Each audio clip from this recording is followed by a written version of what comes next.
Praise the lord. ప్రభు అయిన యేసుక్రీస్తు నామంలో మీ అందరికీ మా హొసనా మినిస్ట్రీస్ తరపున హృదయపూర్వకమైన వందనాలు తెలియపరుస్తున్నాను. ప్రభు మిమ్మల్ని దీవించి ఆశీర్వదించునుగాక. ప్రియులరా, పరిశుద్ధ గ్రంథంలో ఈ పూట మన ధ్యానం కొరకు యోహాను రాసిన మొదటి పత్రిక 5వ అధ్యాయం 3వ వాక్యాన్ని నేను చదువుతున్నాను. మనం ఆయన ఆజ్ఞలను గైకొనుటయే దేవునిని ప్రేమించుట. ఆయన ఆజ్ఞలు భారమైనవి కావు. చూడండి, ఆయా సందర్భాలలో ఆశీర్వాదాల కొరకై ప్రార్థిస్తూ ఉంటాము, దీవెనల కొరకై మొరపెట్టుకుంటూ ఉంటాము. అన్ని వేళలలో అపేక్షించేది ఆశీర్వాదాన్నే. కానీ ఈ ఆశీర్వాదాలు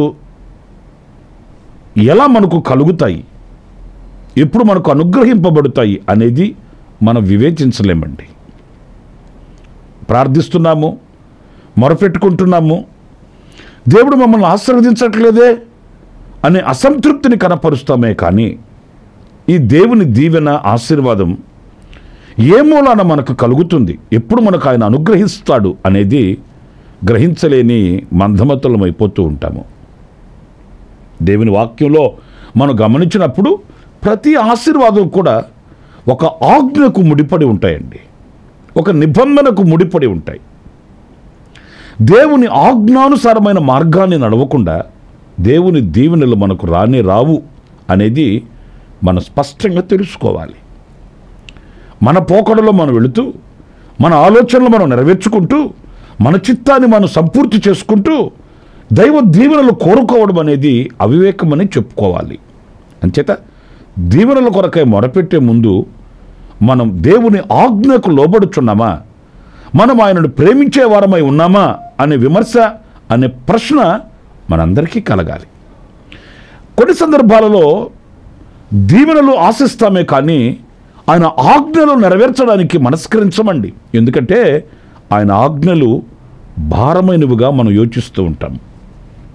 మనం చేయలేము, ఇది తప్పు అది తప్పు అంటే ఎలాగని దేవుని ఆజ్ఞలు భారమైనవిగా ఎంచి దైవ దీవెనలకు మనం దూరమైపోతూ ఉంటాం.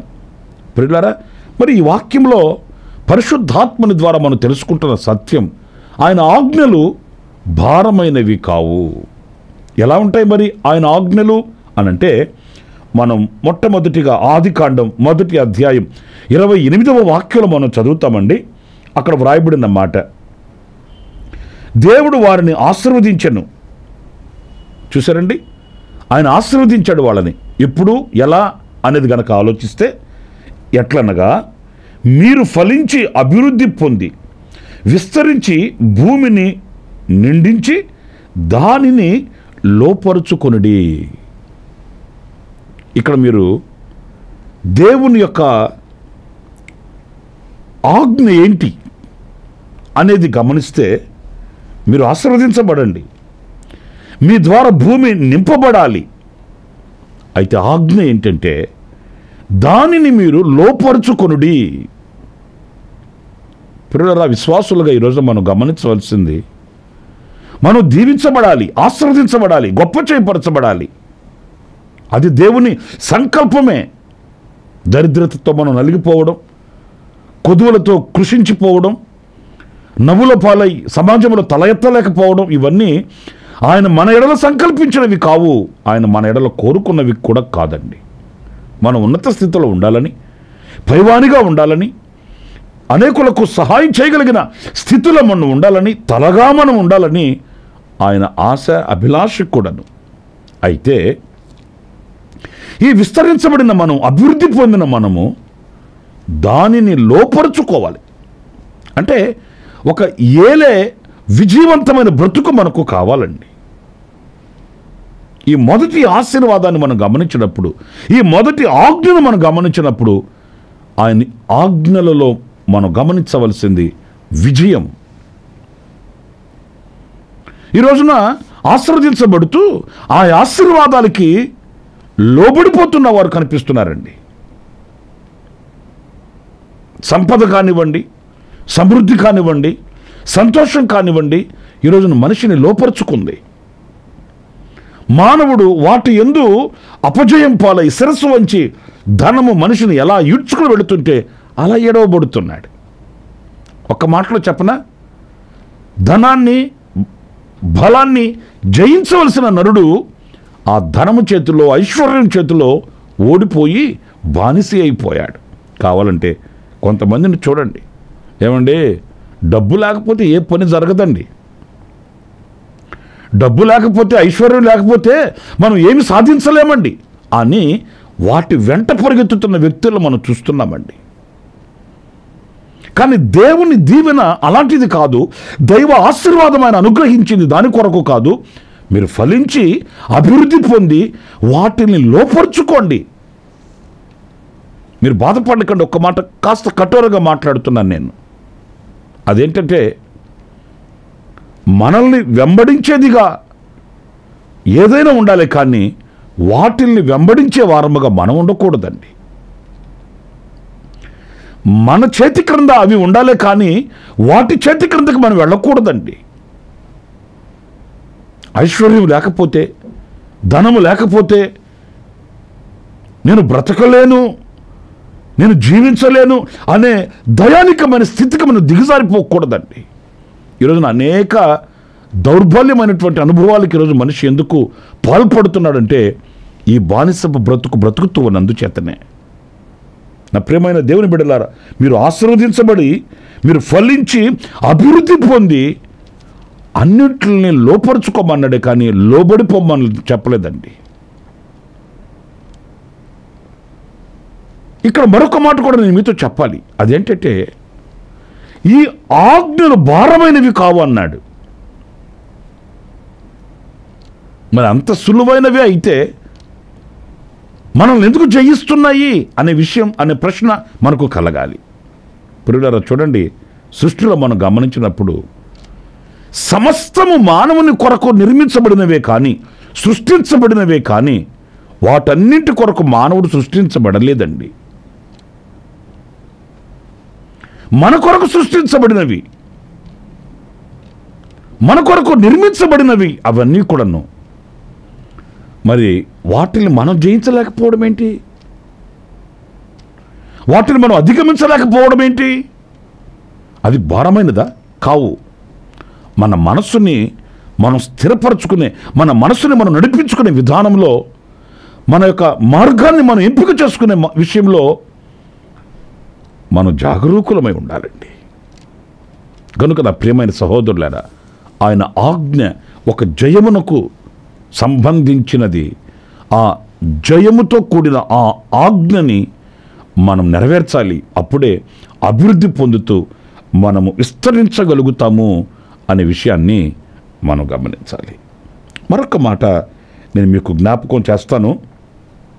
అది 6వ అధ్యాయం 14వ వాక్యంలో మనం గమనించినప్పుడు, దేవుడు నోవాహుతో చేసిన నిబంధనని, లేక దేవుడు నోవాహుకి ఇచ్చిన ఆ ఆజ్ఞని మనం గమనిస్తాము. నోవాహుకి ఇచ్చిన ఆజ్ఞ ఏంటి అని అంటే, ఇక్కడ మనం చదువుతామండి. చితిసారకపు మ్రానుతో నీ కొరకు ఓడను చేసుకొనుము. పిల్లలు చూడండి, ఇంత సర్వ సృష్టిని కలుగు చేసిన దేవుడు సముద్రాన్ని, జలచరాశులను, ఆకాశాన్ని, సూర్యుడు, చంద్రుడు, నక్షత్రాలు, ఇంత ఘనమైన వాటిల్ని సృష్టించిన దేవుడు, ఏమండి, నేను ఒక మాట అంటాను, ఒక ఓడను సృష్టించలేడా దేవుడు? ఒక ఓడను కలుగు చేయలేడా దేవుడు? నోవాహు కుటుంబాన్ని భద్రపరచాలి, కాపాడాలనుకున్న దేవుడు ఒక ఓడని ఆయన సృష్టించి అనుగ్రహించలేడా? ఆయన సర్వాంతర్యామి, సర్వ సృష్టికర్త. ఆయనకు అసాధ్యమైనది ఏమున్నదండి? కానీ నోవాహు ఈ ఆజ్ఞకు లోబడితేనే అది అతనికి ఆశీర్వాదకరంగా ఉంటుంది. పిల్లలు చూడండి, ఇక్కడ నీ కొరకు ఒక ఓడను సిద్ధపరచుకోమన్నాడు. దేనికి ఈ ఓడ అనంటే తను తన కుటుంబం రక్షించబడడానికి. ఆయన ఆజ్ఞ దేని కొరకు అయ్యానంటే నువ్వు రక్షించబడడానికి. మొదటి మనం చూసామండి, ఆయన ఆజ్ఞ నువ్వు అభివృద్ధి చెంది ఆశీర్వదించబడి సమస్తమును లోపరుచుకోవడానికి. ఇదిగో ఇక్కడ ఈ వాక్యం చెప్తుంది, నీకు నీ కుటుంబానికి రక్షణ కలగడానికి. ప్రియులారా, ఈ రక్షణని మనం పొందుకోవాలి, మనం కాపాడబడాలి అని అనుకుంటే మనకై మనమే ఒక ఓడను సిద్ధం చేసుకోవాలి, ఆ రక్షణను సిద్ధం చేసుకోవాలి.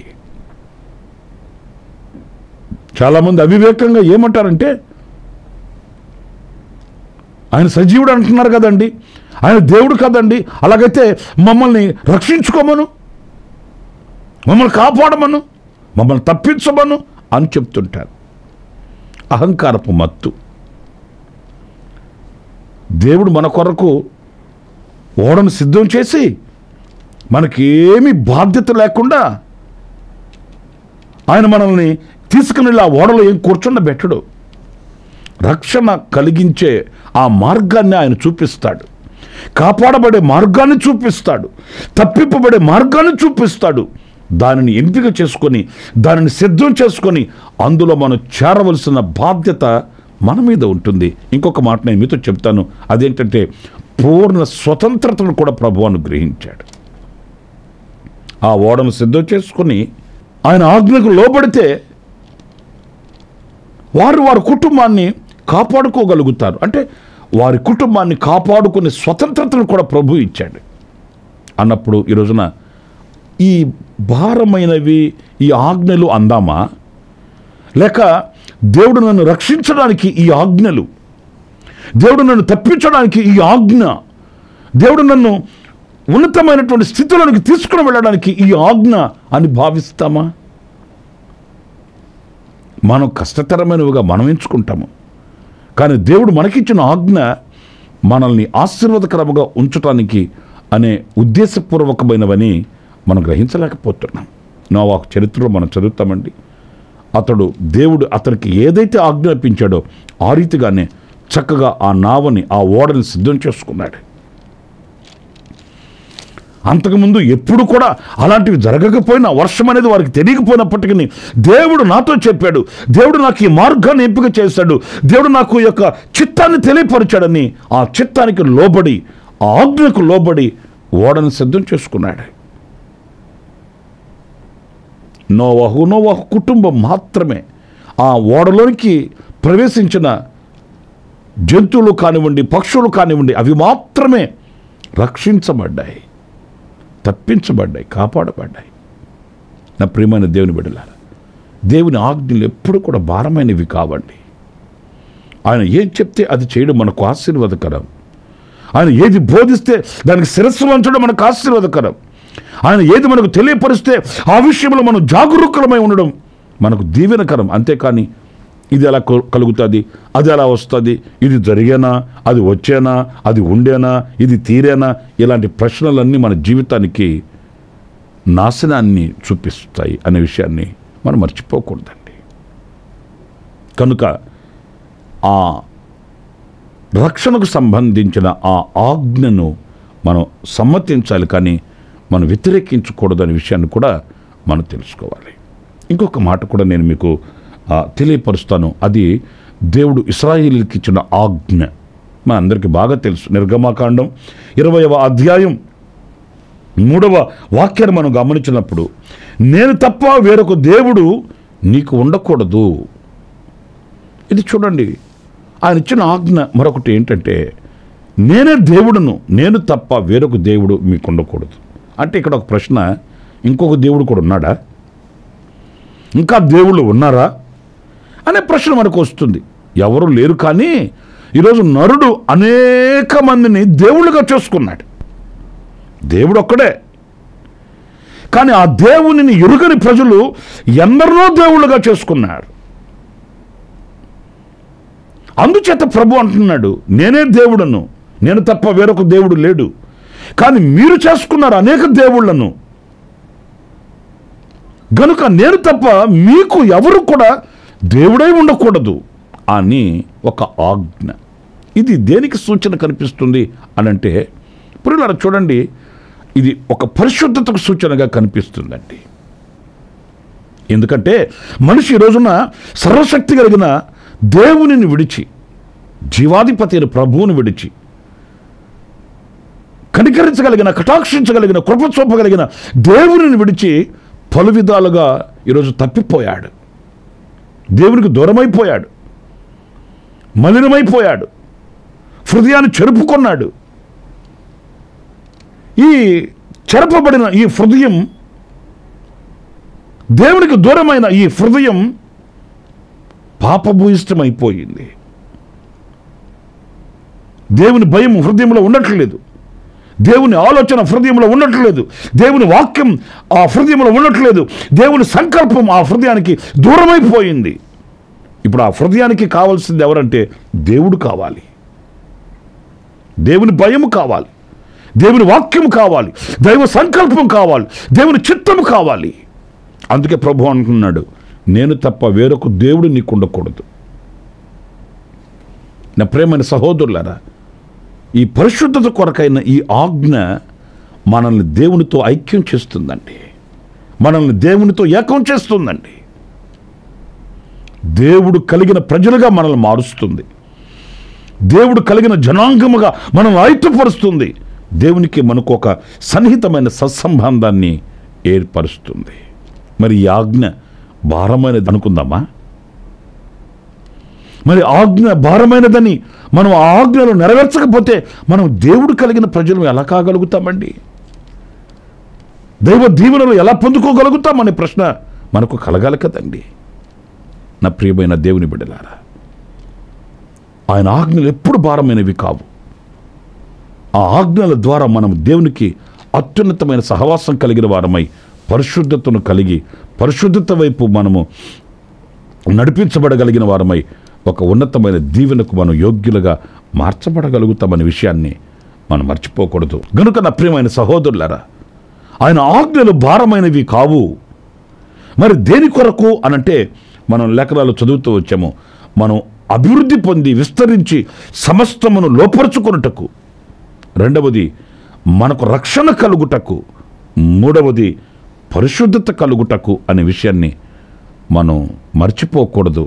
ఆ దిశగా మనం అడుగులు వేయడానికి తీర్మానం చేసుకొని మనం దేవుని ఆజ్ఞలను నెరవేర్చిన వారమై దైవ దీవెనలు పొందుకుందాము. అట్టి కృప ప్రభు మనందరికీ అనుగ్రహించునుగాక. ఆమేన్. తలలో ఉంచండి, చిన్న ప్రార్థన చేసుకుందాం. కృపా సత్య సంపూర్ణుడ జీవాధిపతి అయిన ప్రభువా, మీకు వందనాలు. మీ ఆజ్ఞలు భారమైనవి కావు నాయనా. ఆ ఆజ్ఞల ద్వారా మేము అభివృద్ధి పొందేవారమని, మేము విస్తరించబడటకని మీ లేఖనాలలో మేము ధ్యానిస్తూ వచ్చాము. మా రక్షణ కొరకని మేము తెలుసుకుంటూ వచ్చాము. మేము పరిశుద్ధత కలిగిన వారమై, మీతో అత్యున్నతమైన సహవాస సంబంధం కలిగిన వారమై ఉండుటకు అని మేము ధ్యానిస్తూ వచ్చాము. ఈ మాటలు మా హృదయంలో మేము పదిలపరుచుకొని ఆ మార్గంలో మేము నడిపించబడటకు సహాయం చేయమని మమ్మల్ని మీ చేతులకు సమర్పించుకుంటూ యేసు నామములో ప్రార్థించి వేడుకొనుచున్నాను తండ్రి. ఆమేన్, ఆమేన్. ప్రభు మిమ్మల్ని ఆశీర్వదించి దీవించునుగాక. ఈ దినమంతా విశేషమైన కృప మీ అందరి మీద నా దేవుడు సమృద్ధిగా కురిపించుగాక. ఆమేన్. ప్రతి దినము ఈ అనుదిన కృపాను సందేశాల కొరకు, ఇంకా మరిన్ని ఆత్మ సంబంధమైన సందేశాల కొరకు ఈ మా యూట్యూబ్ ఛానల్ ని సబ్స్క్రైబ్ చేసుకోండి. Pastor Ramesh, Kosanna ministries.